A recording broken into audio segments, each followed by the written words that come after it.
राधे कृष्ण। आप सभी कृष्ण भक्तों का प्रिय त्योहार आने वाला है जन्माष्टमी।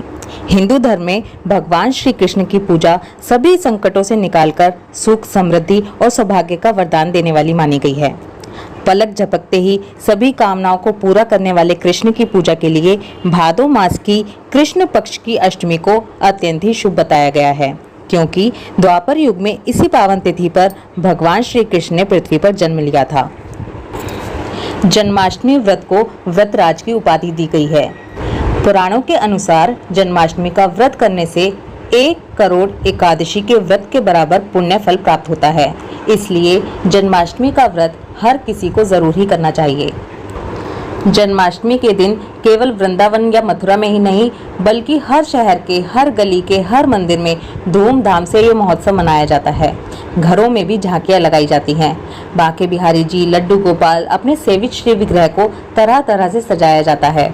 श्री कृष्ण के जन्म उत्सव वाले दिन रखे जाने वाले व्रत की अपार महिमा बताई गई है।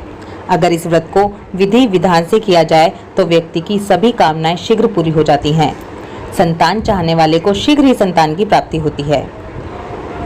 जन्माष्टमी का व्रत करने से व्यक्ति के जीवन से जुड़े सभी कष्ट दूर हो जाते हैं और उसे सभी सुख प्राप्त होते हैं। पौराणिक मान्यता के अनुसार यह व्रत व्यक्ति को अकाल मृत्यु और पाप कर्मों से बचाते हुए मोक्ष प्रदान करता है। जन्माष्टमी की तिथि को लेकर हर साल थोड़ा बहुत कंफ्यूजन रहता ही है कि जन्माष्टमी का त्यौहार किस दिन मनाया जाए। वैसे जन्माष्टमी का त्यौहार 2 दिन मनाया जाता है।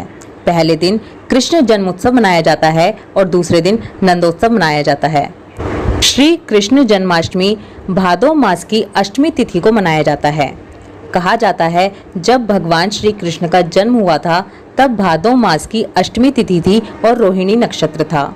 इसीलिए यही ध्यान रखा जाता है जिस दिन ऐसे ही संयोग बन रहे हों उसी दिन ये व्रत किया जाए। इसके बाद दूसरी ध्यान देने वाली बात है पारण समय। जन्माष्टमी व्रत के नियम भी ऐसे ही होते हैं जैसे एकादशी व्रत के होते हैं। जन्माष्टमी व्रत का पारण अगले दिन सुबह अष्टमी तिथि समाप्त होने के बाद ही किया जाता है। जन्माष्टमी व्रत का पारण कभी भी अष्टमी तिथि में नहीं किया जाता। अब थोड़ी सी चर्चा पूजा विधि के बारे में करते हैं। जन्माष्टमी के दिन भगवान का अभिषेक 2 बार किया जाता है। एक बार सुबह जैसे आप रोज करते हैं और एक बार रात को मध्य रात्रि में जब आप भगवान का जन्म उत्सव मना रहे होते हैं। जो लोग रात्रि में भगवान का अभिषेक करते हैं उनको भगवान का अभिषेक करने से पहले स्नान कर लेना चाहिए, साफ स्वच्छ कपड़े पहन लेने चाहिए और उसके बाद ही भगवान को स्नान कराना चाहिए। इसके बाद एक चौकी पर पीला कपड़ा बिछाएं, एक थाल या परात लें जिसमें आप अपने लड्डू गोपाल या श्री विग्रह को स्नान कराएंगे। अब इस थाल में भगवान को पहले दूध से, फिर दही से, फिर शहद, फिर घी और फिर शक्कर आदि से स्नान कराएं और फिर उसके बाद स्वच्छ जल से भगवान को स्नान कराएं। अगर आपके पास यमुना नदी का जल हो तो उससे भगवान को स्नान अवश्य ही कराएं। इसके बाद भगवान को साफ वस्त्र और आभूषण पहनाएं। जन्माष्टमी पर कान्हा को पीले चंदन या फिर केसर का तिलक जरूर लगाएं। उन्हें मोरपंख और बांसुरी भी जरूर अर्पित करें। भगवान का बहुत ही सुंदर श्रृंगार करें और उन्हें झूले पर बिठाएं।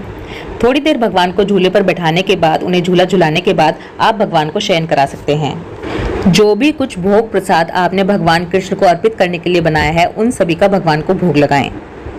भगवान को आप जो भी कुछ भोग लगा रहे हैं उसमें तुलसी दल अवश्य डालें। याद रखें जन्माष्टमी के दिन भी तुलसी तोड़ी नहीं जाती, इसलिए पहले से ही तुलसी तोड़कर रख लें। इसके बाद भगवान श्री कृष्ण के मंत्रों का विधि विधान से जप करें। मान्यता है कि जन्माष्टमी की रात को भक्ति भाव के साथ श्रीमद् भागवत पुराण का पाठ और भजन का कीर्तन करने पर भगवान कृष्ण की विशेष कृपा प्राप्त होती है। बहुत ही इम्पोर्टेंट प्रश्न आता है कि जब हम भगवान को 56 भोग या 108 भोग लगा रहे होते हैं तो हमारे पास इतनी सारी तुलसी जी की व्यवस्था नहीं होती। ऐसी स्थिति में आप तुलसी दल को 1 कटोरी गंगा जल या शुद्ध जल में डाल लीजिए और फिर उसके बाद उस जल का छींटा सभी प्रसाद के ऊपर लगा सकते हैं। इसी के साथ आपको ये भी बताती हूँ कि अगर आप भगवान को 56 भोग नहीं लगाएंगे तो एक बार चलेगा, लेकिन आप भगवान को जन्माष्टमी के दिन पंचामृत, माखन मिश्री और धनिये की पंजीरी का भोग अवश्य ही लगाएं। धनिये की पंजीरी का भोग लगाना भगवान को बहुत ही उत्तम होता है। हमें जन्माष्टमी का व्रत धनिये की पंजीरी खाकर ही खोलना चाहिए। आई होप इस वीडियो में दी गई इन्फॉर्मेशन आपके लिए हेल्पफुल होगी। वीडियो अगर पसंद आए तो वीडियो को लाइक कर दीजिए। ये जानकारी ज़्यादा से ज़्यादा लोगों तक पहुँचे, इसलिए वीडियो को जितना हो सके उतना शेयर कीजिए। ओम नमो भगवते वासुदेवाय नमः। राधे कृष्णा।